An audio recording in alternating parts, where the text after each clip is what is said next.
Cooking can be enjoyable for some people, but for others it can seem daunting because you want to make something you would enjoy eating, but homemade things that taste good might seem very difficult to make or expensive.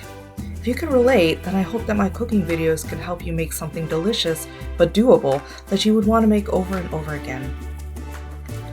Let's make some yummy American-style Thai food.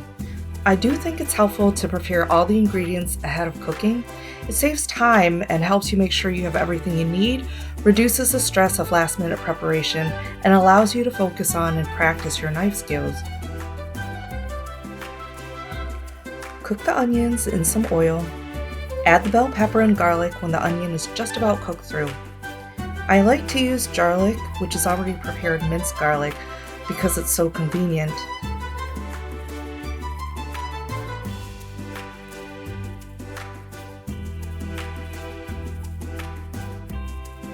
Once this is finished cooking, set it aside in a bowl. Add more oil to the pan and cover the bottom of the pan with the chicken.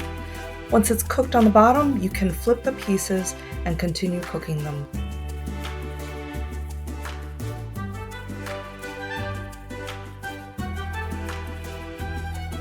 You might get a lot of moisture from the chicken, so you can just move the meat over and let the juices evaporate a little.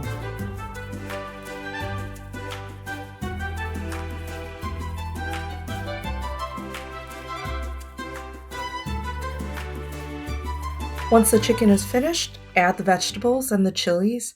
Here I don't put more than a few slices of jalapeno pepper that I had in the freezer, but you can make it as spicy as you want. Add the black soy sauce and stir fry this for several seconds.